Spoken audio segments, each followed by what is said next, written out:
Okay, we will get started. Good evening, everybody. Welcome to this live Q&A for young trustees. Some of you, I recognize some of the names and profile pictures in this room, so welcome back. If you are a new viewer today, then welcome to your first one. You will know from the advertising that today's theme is role descriptions and interview processes, which sounds really boring, but I promise you it's really interesting because it's about how do you recruit diversely at the very start of designing your recruitment process. So what can you do to speak to people who might not otherwise think of themselves as potential trustees? And actually some of the lessons that we hope you take away today will also influence you when recruiting for executive and paid roles.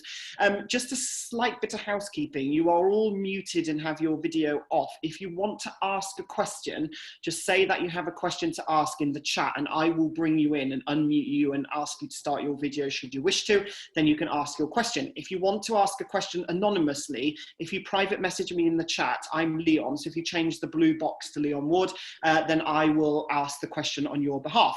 So without further ado, we're going to get started. I'm going to ask Rhodri to introduce themselves first because some of you have already met Mita and will know Mita as because of the role that she does. So Rhodri, over to you. Yeah, cool. So hi everyone, my name is Rhodri Roberts. I am the Chair of Trustees for Stay Brave, which is a very small charity, a really tiny turnover and no paid staff at all. So we are all volunteers. And the charity itself looks at reducing stigma for the non-typical, is what we call, survivors of domestic violence and sexual assault. And we aim to reduce that stigma by sharing stories of other people's experiences and championing that to change decision makers' opinions. Thanks, Rhodri. And Mita. Hi, yeah, I'm the former chair and trustee of the British Youth Council. I sat on the advisory board for Step Up to Serve, and I currently manage the Young Trustees movement.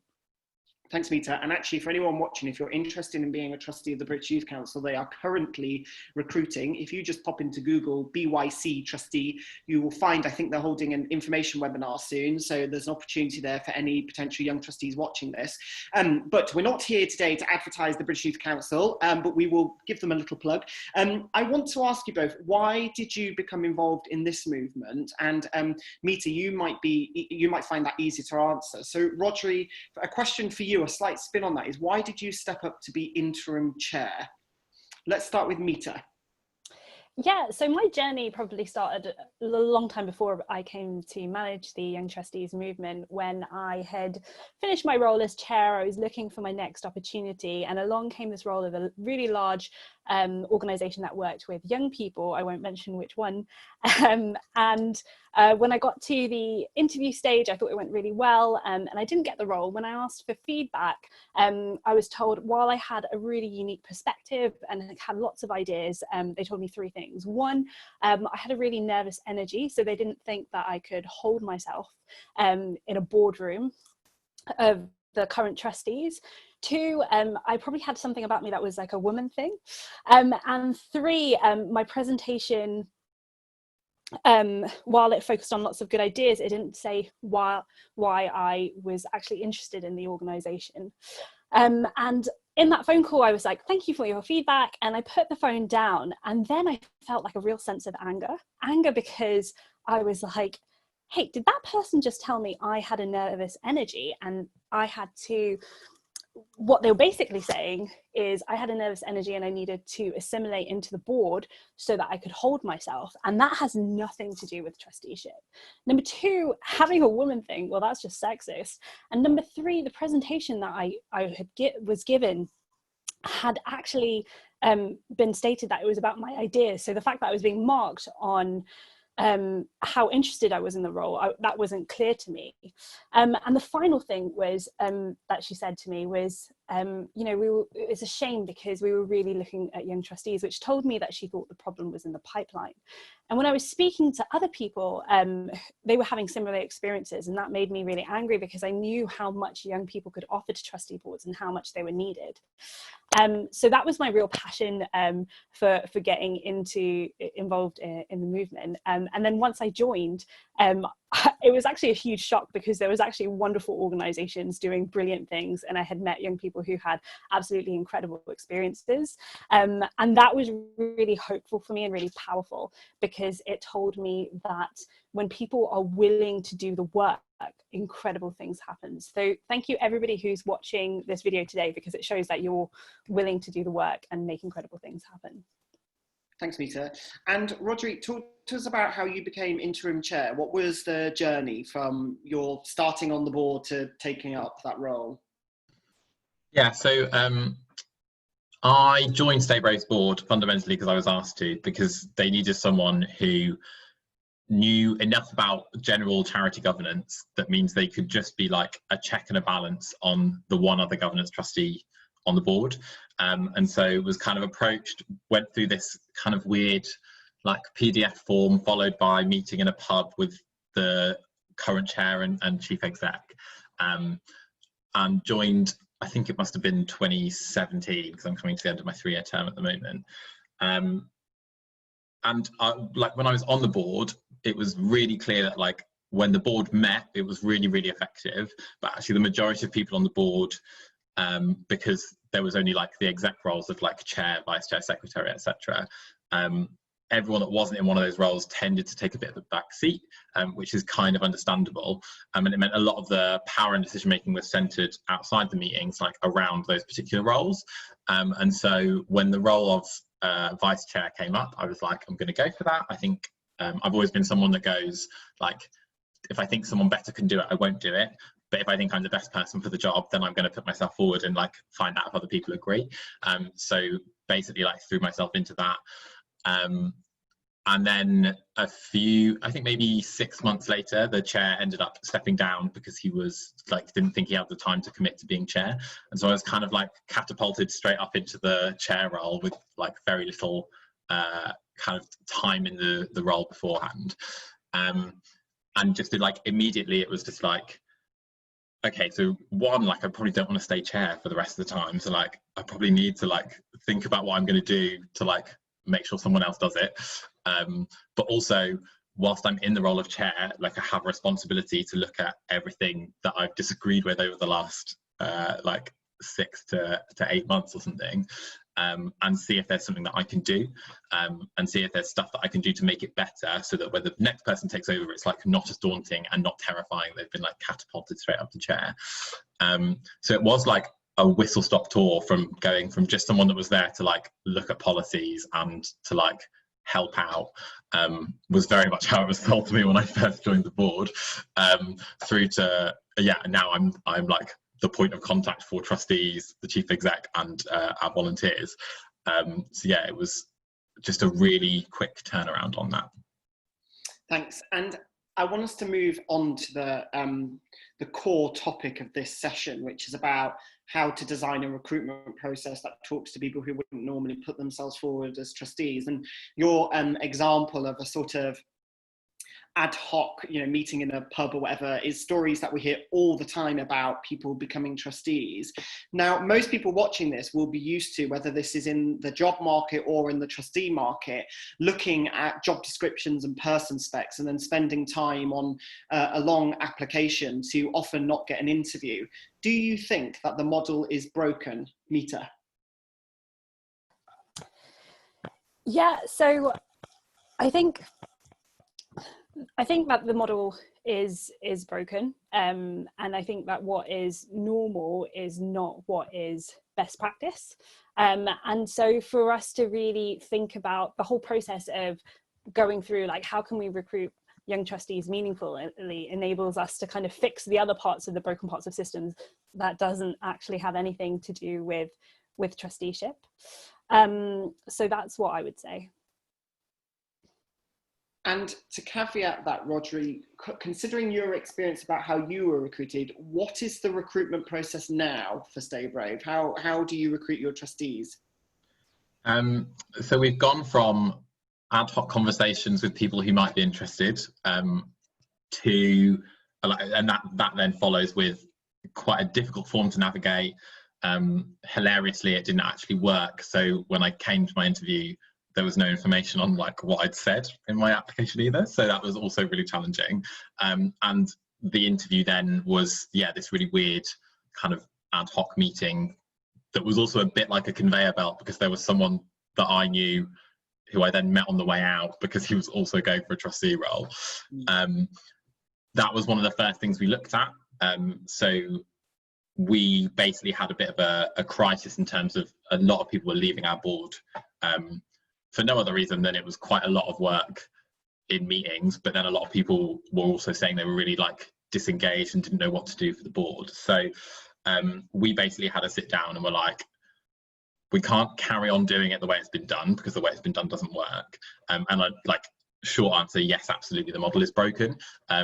I work a lot in volunteer recruitment, and I can't ever imagine giving someone a role description and an application form for a volunteer role, as trustees are, in the same way that I would recruit someone that I was then going to pay. Because whilst there is added responsibility on being a trustee, ultimately it is a volunteer role. So Stay Brave now only has a Google form that is majority information about them. So like just double checking you're allowed to be a trustee. Contact details so we can get in touch with you. Do you mind us adding to your adding you to our like GDPR compliant list, etc. And then it is one question, which is tell us why you want to be a trustee and what skills you have. And that is literally just like a free text box. And honestly, it makes such a difference letting people answer that question however they want to. Because actually for most trustee roles, what we need to know is what skills they're going to bring and why they want to be a trustee, because you stay being a trustee because you're fundamentally interested in the work of it. Otherwise you can really easily like drop off the map and not really engage in it. The caveat is we as a trustee board have made a decision to also recruit for particular areas. So we noticed a real drop in the number of people applying who had like a financial experience, and obviously trustees need to have someone involved in the board that is like able to look at and understand like financial reports in a way that I definitely can't. So in that instance there is one extra question, which is you're applying to be a finance trustee, please make sure you say like what you bring from a finance perspective. And then that's then followed up by a bit more of a formal interview. It's normally 2 trustees and the relevant head of department or CEO. A fundraising trustee meets the head of fundraising and usually the chair or vice chair and another trustee. And there are like set questions in the same way that you would for an interview normally, but it is very much led by like what that person wants to talk about. And if we need to ask particular questions, we have those written down. So in summary, it's a person. Yeah, sorry, that was such a long one. No, that wasn't what I meant by in summary. It's just because then we could snippet some of these. So in summary, it's a person first recruitment model where you ask people to talk about themselves, their background, the values, what they bring to the table, and then a slightly more limited section on skills. Mita, there was something you said earlier in your introduction when talking about that role you went for, where the feedback was that you had nervous energy. Now, one person's nervous energy is another person's, sort of entrepreneurial energy, if you like. It's them who, they're really getting the room rearing to go and whatnot. How do you think that could have been utilised in the recruitment process? Because everyone gets nervous during the job hunt or during the trustee hunt. Is there anything they could have done to channel that better? Yeah, I think that's a really good question. And I think, first of all, by just making clear like what is actually important in a trustee, like I think the whole idea of nervous energy shouldn't have been something considered in the process, because it's like I'm not applying to be a presenter, I'm applying to be a trustee, which is completely different. And I think in terms of making people more comfortable into that actual process is having a recruitment panel that might look like some of your beneficiaries you're trying to see on that place. Because for me, if I'm going to spaces which are generally like full of white men, then I'm thinking I really don't belong here, like, and that brings a sense of nervousness. And so that's not what everybody might feel, but it's important to have, I think, recruitment panels that reflect your community, that also enables people to feel a bit more comfortable in those spaces. I also think when you are doing that process, being really clear, like what cultures enable you to like really thrive. And I think the idea of having a nervous energy, that could be much more settled by the culture of the interview. So if the interviewer is having a bit of a chat beforehand, getting to know you, making it really clear like why, the kinds of people that you're looking for, that sets the tone and the culture of where everything is meant to be. Whereas when you walk into a room, the first thing you're asked is a question, then it's kind of stifling and stiff, and you're like, right, I have to be like you. So I think it's very much about creating a culture from the beginning in the interview process, which makes people feel accepted and like they can be their true selves. So if I can just pick you up on that slightly, and Rhodri, come in as well when you're ready to. When the power that people will be watching this and thinking, yeah, but I'm always the candidate. I'm always the candidate. Like it's harder for me to have those conversations as the candidate. But there will be some people in here who are either chairs or chief execs, or senior members of staff or whatever, who have a fundamental role in the recruitment of their trustees or in their board recruitment process. What is the one most important thing you would say to people who are stuck in the traditional mindset of job description, person spec, and application form? Yeah, I think it is to be really on board, first of all, with what you're trying to do. Like, so get that brief super clear. And the reason why we want young trustees on boards is because we need them to navigate uncertainty, to make future-proof decisions, and to reflect the interests of your communities. And if you understand your brief, that is going to guide so much for you. The second thing you need to be really on board with is your values. So really appreciating why an intersectional diversity of perspectives, so having people that reflect your community on your boards, why is that really important, and why are you going to be focusing on that from a values perspective? How are you going to make sure that people are safe and can make informed decisions? And are you really bought into the value that the burden of change should not be on the people that you're interviewing or the person from a minority background? It should be on the board as a whole and the board culture. So if you're sticking to understanding the brief of why this is really important and sticking to your values, no matter your budget, no matter who you are, those two things are going to guide you in the right places. We always see where people make the biggest mistakes is when they haven't been rooted in those two fundamental principles, or if everybody hasn't been fully bought in. So for instance, in the example that I gave, the person, they were thinking in their heads like, oh, we really wanted a young trustee, but the problem was in the pipeline. That is a perception that needed to be challenged. And by sticking to a clear brief and clear values, that would have enabled them to have the tools to do that. I think the only thing, I think the only thing I'd add is, if you can't answer the question of why you're doing it this way, then it already needs to change. So if you can't justify why you're treating this like a job application, and why the interview panel is like very stiff and is in direct contrast to nervous energy, then the question itself needs to change. So rather than saying why shouldn't we do it like this, why are we doing it like this? The big thing I always do whenever I walk into a new role is be like, why does it happen this way? And if someone goes, well, it's always happened this way, I'm like, you fall into my trap. This is the first, absolutely, that's the first thing that needs to change then. Always be and also being really clear about things like a role description, why do we need someone who doesn't have nervous energy? Is it because it won't work with the dynamic on the board? That sounds like a really big problem with your current board, and not with someone that you're trying to recruit. Because if you're not recruiting someone because you think they'll get spoken down by the current trustees, those current trustees are not doing their job properly. And I'll be the first person to say that as chair if ever it happens on my board. And before we move on, I want to bring Liz in, who has, I think, a clarifying question from a point earlier made. So Liz, you should be able to unmute yourself and start your video. So over to you.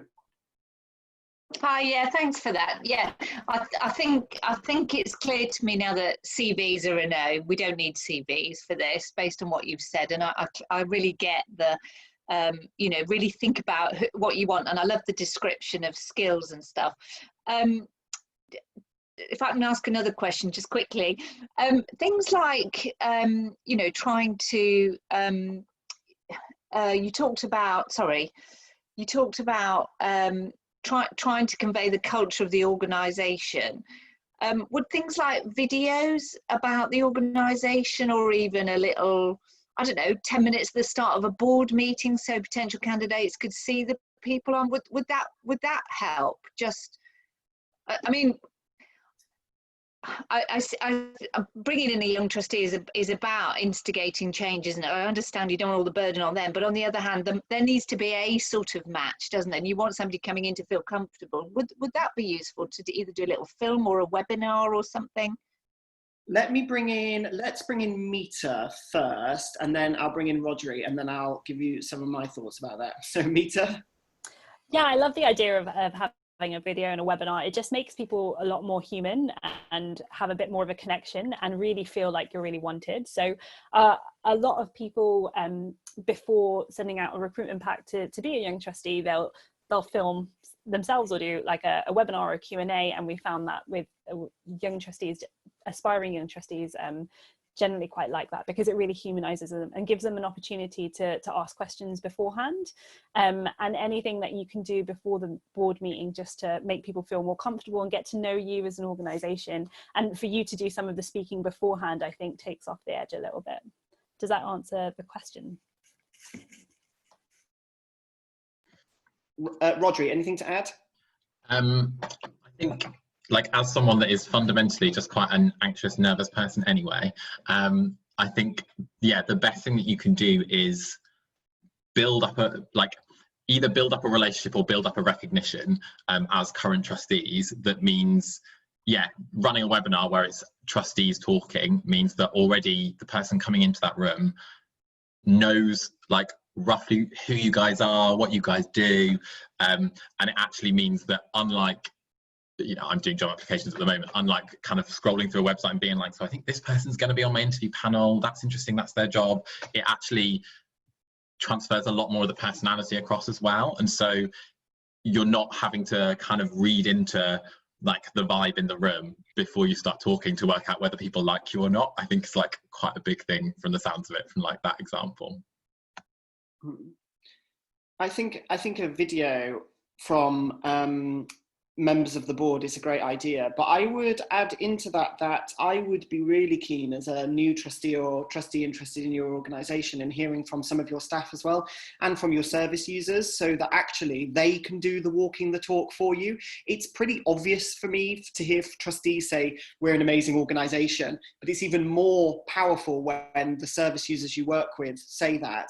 And actually, I think because as a trustee, you don't get involved in necessarily the operational day-to-day stuff, it really brings to life what it is you're actually doing on the ground in a way that I just don't think annual reports and things like that do in the past. And traditionally, trustees are sent job description, person spec, application form, and the annual accounts and report.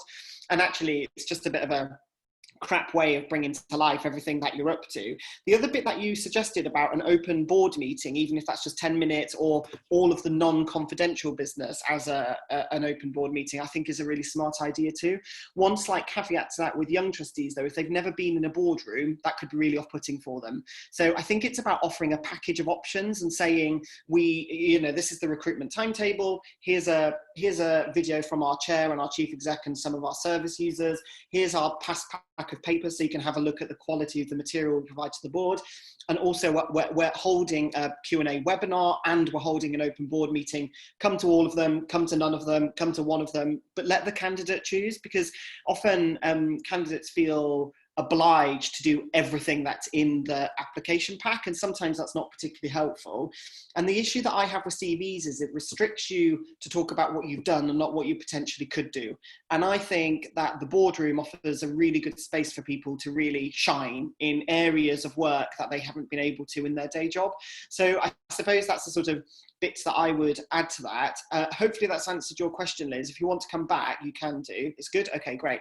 So earlier I asked you to talk about your sort of, one top tip to people stuck in the traditional mindset about recruiting. Now, I want you to focus that down really narrowly onto what is your number one tip to chairs who are recruiting for their board. What would you say as, if you're going to make one change to your recruitment process as a starter, this is what I want it to be? Let's start with Rhodri. A bit worried you were going to say that. So I think it is quite difficult. When I started as chair, we were very much in the mindset of the people already with roles are going to do everything, and the general trustees are going to be there as like kind of approval points. So obviously that's one of the first things I changed. So we actually have a selection and skills subcommittee that basically does an annual kind of skills audit of like what our trustees are doing and can do, but also they are the ones that kind of mainly coordinate the actual recruitment of new trustees. And as part of that, it's either the chair or vice chair that has to be involved in that, because actually what we want is to have someone in a leadership position directly involved in meeting and greeting and getting to know new trustees kind of as soon as possible, and kind of taking a judgment call on that. I think the most important thing as a chair is to not be afraid to recognise when people don't have an answer on the board. So I think I've always particularly struggled in kind of taking help where it is, basically. So as chair, recognising that I don't have the experience to do a particular thing means that I need someone on that panel who has the experience, and I'm there as the chair of trustee board to listen and talk as best as I can. And I think that's the big thing, is like utilising the skills across the board that you already have, but making sure that there is either you or a vice chair or someone else in a core leadership position of the board, just to make sure that there is that balance between, do you have the skills, tell us about the skills, but also like, who are you? How have you got to this point? Like, tell us about you as a person, because as you said, Leon, like, I'm not as interested in what you can do and what you have done as what you are going to do and what you will be like on the board. And so actually the most important thing for me has always been like linking directly with people, rather than like chasing down that skill set and like hammering down on that. Thank you. So Mita, over to you. And I'm going to ask the question again, just to remind you of what I'm after, which is, if you had a panel of 20 chairs in front of you and you had a lot of resistance around changing the recruitment process, if you could tell them to do and make one change, what would that one change be? Because inevitably there will be people watching this who are fighting battles internally with those sorts of blockers. And actually it's easy to move people along with gradual bit by bit change. And it might not be this recruitment round, which is as you would want it to be, but it might be in 5 recruitment rounds, which might only be 2 years life cycle for some boards. So yeah, if you had a group of chairs in front of you, they were resistant to doing things completely differently, what would you say is your number one top tip to change to recruit people? Yeah, so I would say it would probably start off with an activity where you get them to map out every stage of the recruitment process and get them to ask themselves, like, what is your logic here? Because if people don't like being talked at, so if you get them to explain their answers in a logical way, then hopefully that will start changing some cogs. And I don't know if anyone's read Thinking Fast, Thinking Slow. They explain there's 2 mindsets, kind of a system 1 mindset and a system 2 mindset. And a system 1 mindset is very much like, makes the instant connections. It's what you do when you might go grocery shopping. I need this. But a system 2 mindset breaks down the information and asks why in every part of the process. So if you can get people comfortable with breaking down everything that they believe and asking themselves why, it will get them to start thinking about why. Maybe this process, maybe having a closed recruitment process isn't the best way to get the best candidate. Even if I think that that person is the best candidate, they will still thrive in an open recruitment process. So those small things, I think, will come out by using questions to disrupt people's thinking. So let's move on and focus on the application pack then, because inevitably you do need to include some information about what you're looking for, why you're looking for them, the journey your organization's been on today, and the application process or the appointment process at least. So there'll be people watching this thinking, okay, they're saying job descriptions and person specs and application forms aren't the right way, so what is the right way? And I think to clarify, we're not saying get rid of job descriptions, but there is something that I think I'm picking up from both you and about how you write them in terms of the messaging you're trying to get across. So if we move our focus onto the application pack, talk to me or talk to us about what you think makes a really good application pack. Let's start with Mita. Yeah, I'll try to keep my answer short, but Meg will be sending out a piece of research tomorrow, which will be a lot more in depth. So just to say a few things, I think number one in the application pack, to put why you're recruiting a young trustee. You're not doing it because they have a different role, but because you want to ensure representation and that they will fulfill that role. Number two, you want to do a bit of I think the questions that you ask should be relevant to where you want to go. So it might be an open question, for instance, like what are your ideas to innovate this space, for instance. And number three, I would say making it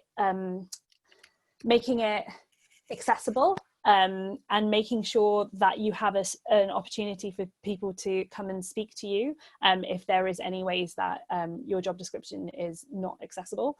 So a really small way of example of this is a lot of people who with learning difficulties find it easier to fill out a job description on a form that you can download as opposed to an online kind of form.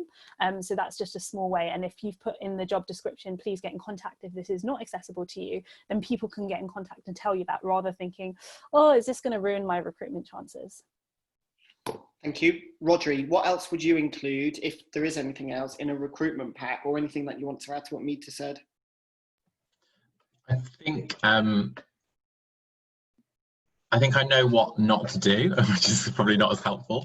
Don't fill it with as much information as you can possibly find, because in the same way that if you're running through loads of applications, you probably don't have time to look at detail about what everyone's written on their CV or cover letter. In the same way, if we are in currently quite a bad job market and people are firing off and reading as much about jobs that they're going to get paid for. So actually give us bullet points about what your charity is doing, give us bullet points about what they've done really well. And we have mission, vision, value statements. Actually, if you can wrap up what your charity is doing and what you're looking for in a page to a page and a half of quite a nicely set out Word document, actually you kind of take especially if you're looking for a young trustee, they will want to read as much as possible about the organization they're looking for. But the fact of the matter is, at the moment, you are getting people who are either in work and working loads and then coming back to do even more volunteering stuff, or you've got them who are actively trying to find a job, and they probably don't have the time and the energy with which to feel forced into reading a 5 or 6 page document about everything your charity's done. Because if they want to know more, they can find your strategic plan, they can find your annual accounts, or they should be able to. So actually leave that up to them, unless it's a required thing. So yes, I absolutely want, if I'm recruiting for a financial trustee, for them to have seen the annual accounts. But is that something that has to be part of a pack, or can we go, you can find them here when you're ready to look at them? Great. I'm going to bring Philippa in just a moment, and I think just some reflections of what I think you should include in the pack too. There's something here that Mita said, why are you recruiting young trustees? And I 100% agree with that, because people who are younger, who are applying for trustee roles, need that kind of vouch of support and confidence to understand that they are going to be treated fairly as they go through the process.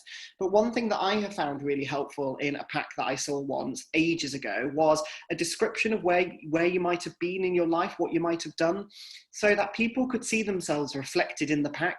So it was things like, you might have been a prefect at school. It was as simple as that, or a leader in your scouts field, or you're a young carer, or you've been in care, or whatever, just so that people could see, actually, they are talking to me. They're talking about people like me, because we know that there is a knowledge gap in the public around what a trustee does. So it therefore follows that there is probably a knowledge gap around who can be a trustee. And we know from people attending previous webinars like this, lots of people have asked the question, am I right for the role? Are they talking to me? Can I do this? So I think there's something in there about just a paragraph around some of the things you might have done in your life, that just to help people feel inspired about putting in an application. Then the second thing that I think is really helpful is, what package of support are you going to offer the young trustee? And I think that can really vary depending on your capacity and on your seriousness for real diversity. And again, in this pack, I remember seeing people saying we would pay for your expenses, and that was broad. So it was travel, which you would expect, but it was also childcare, food expenses, etc., to try and remove any potential barriers to participation. But it was also a note from the chair saying, if it would help, I will write to your employer to say that you are being appointed as a trustee to try and get you the time as volunteering leave. Because we know lots of younger people who are at the start of their career, or indeed who are doing, working in supermarkets or whatever while studying or managing several jobs, don't have things like volunteering leave. Sainsbury's doesn't give you volunteering leave if you're on the checkout. But actually, the chair had offered to write to your branch manager to say, this is what this person is doing, can we come to some sort of agreement? So the package of support was really comprehensive and included things like training, etc. And I think a pack that includes that allows someone to feel really comfortable with applying, and for exposing the gaps in their knowledge and skill set, which need to be filled to allow them to thrive on the board. So there's a couple of other things that I would add in there, which I hope are helpful to people. But Philippa, I want you to come in now on video if you want. You can unmute yourself too, and just tell us about what you said in the chat. And for everyone that hasn't seen it, she said, we have sent candidates a case study in advance and asked them to bring their questions to the board rather than their answers. So Philippa, over to you. Hello everyone, hello Leon. Yes, we found that the usual way of interviewing candidates was really not going to work. We had 3 positions vacant at that time, and we had advertised everywhere. In the end, it was a matter of word of mouth, getting people to volunteer to come volunteer to be a trustee. And what we did was, in advance, we sent them a case study. We'd had a particularly knotty problem, and we described it in the case study to them. So we're a charity that supports local people who are in need, who are struggling, and whether it's affording white goods or carpets or counselling, tyres on their cars to get to work, all sorts of things like that. So we did a typical case study, and we asked the candidates to come to a meeting and bring their questions. We weren't interested in the answers, we wanted their questions. What would they flag up with this case study? And it brought all sorts of things actually to the meeting. The first thing was finding out whether the candidates were going to get on with one another and with the board, which was very important. It was quite funny because every candidate was called David. Not doing statistics. I know. Fortunately, we've got quite a few women on the board, so it actually evened it up. But we had 3-4 stations with 2 trustees at each station, and one station would be looking at the case study, another one would be looking at just general chats about what's the candidate had done in the past and what they proposed to do for the charity. And I can't remember what the third one was now, but I think we actually had 2 case studies, and they would just move around and chat. Great, thanks, Philippa. So that gives you a flavour of a completely different way of doing recruitment. I really like all of that. It sounds a bit like the speed dating situations that some of the CVCs do, where you walk in and there's lots of different charities and you have a quick 5-minute chat. Thanks, Philippa. So I'm going to now move us on to the sort of final stage. So we've spoken about the application bit quite a lot, and we've only got 5 minutes left. So I want to ask Rhodri and Mita for their thoughts and reflections on setting up a thorough but fair assessment and interview process. And the reason I'm emphasising the point of thorough and fair is because we do want to make sure we're putting decent people around the table, of course. This isn't about putting crap trustees around the boardroom because we haven't put them through the ringer, so to speak, before they get appointed. So, Mita, let's come to you first. Talk to us about how you create a thorough but fair assessment and interview process. Yeah, thank you. And also thank you, Philippa, for sharing your story. I think that was a real fantastic example of somebody who's coming back to those key values and creating an assessment process that matches what their organisation is looking for through being so centred by that. So I think by creating a thorough recruitment process, you're first of all asking yourself the question, what are we looking for, and really defining what that looks like and communicating that to the candidate so they're aware of what you're looking for, so we're not getting that mismatch of somebody not knowing how to pass an interview rather than not being qualified to do the role. And then when you are going through and you're talking about the candidates, making sure that everything that you are saying is justified by objective kind of things that you've seen. Otherwise, it's very common to kind of like job kind of interviews. Otherwise, it's based on people's opinions and I generally felt this. So if it's based on something a lot more quantitative and a lot more objective, then you're not going to be in that situation. And always asking yourself the question, like, what are we valuing here? And I think that will get you into a good place. Thanks, Mita. Rhodri, anything to add? And I have seen your question, Liz, and we'll deal with it in a second. So I think, kind of leading on from what Mita said there, to the best of your ability, following, and this is going to sound like it contradicts what we've already said, but following like a general recruitment practice of getting people to score, encouraging people to actually write down what they've said so they can actually reflect back on it, rather than scoring straight away like, yeah, great answer 5, like I don't like that answer 1. Getting people to go, well, this is what they've said, these are the bits I'm looking at, and like I've been quite like shameful in terms of just like pulling trustees to one side beforehand, going, I want to see everything that you've written, because actually like that's where you're going to show, like that's where you're going to write down like what you're feeling, but also what they've said and how that's made you feel. And kind of following that to the best of your ability just means that, you know, you don't need to make a decision on that trustee there and then.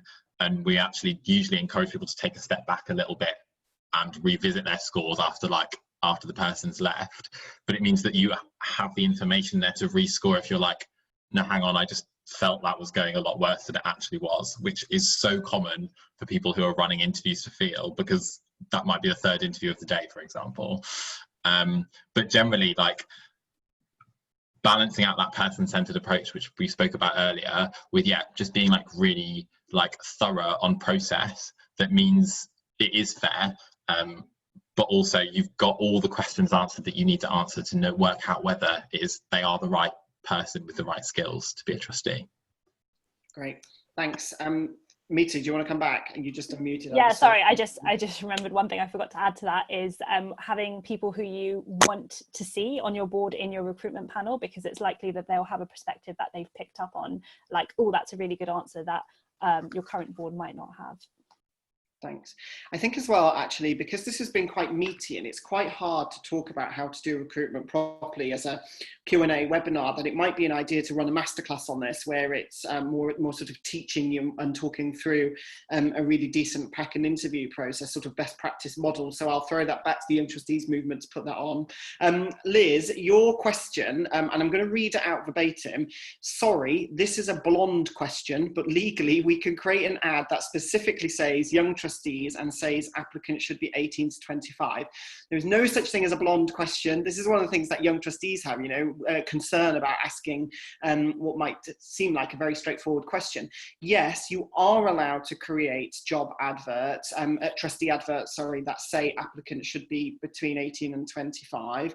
I'm going to show you an example of the NSPCC ad, because if they can do it, that might give you a little bit of confidence in what I'm saying. But they've said specifically on their main careers page there that if you're 18 to 25 years of age who is passionate about improving the lives of children, then we'd love to hear from you. So you can say that. I think if you broadly want to stay on the right side of things, I think you can definitely say we're looking to recruit new trustees, and specifically young trustees, and the young trustee is anyone between 18 and 25, which sounds like you would still accept applications from people outside of that age bracket, rather than saying to a 26-year-old you cannot apply for this. And I think as well, it's worth reflecting, if anyone asks you why are you doing that, I think it's worth just saying that you're trying to proactively diversify your board and this is the way to do it. In my experience, most organisations have not come up with any challenge to that. So you should be okay doing it. The NSPCC link, just so you can find it, I will share in the chat in a moment. But we are now out of time because it's 1916 and we like to run a tight ship. So I would like to say a big thank you to both Rhodri and Mita for coming on tonight and sharing with us their experiences of how to do recruitment differently when trying to recruit young trustees, and indeed any other trustees. Next week, do come back and join us, because we are going to carry this conversation on, and we're talking about induction and training processes for trustees, and we are going to be joined by the chair of Keish, Mick Williams, and Rochelle, who is a young trustee and a treasurer. And every single week we've held these webinars, young trustees have said to us about finance skills and the lack of. So it will be interesting to have a young treasurer around the table who will have some of those finance skills. So same time, same place, sign up as normal. Thank you very much for coming. We will upload a recording of this tomorrow and share other resources in due course. So thank you very much and have a nice evening.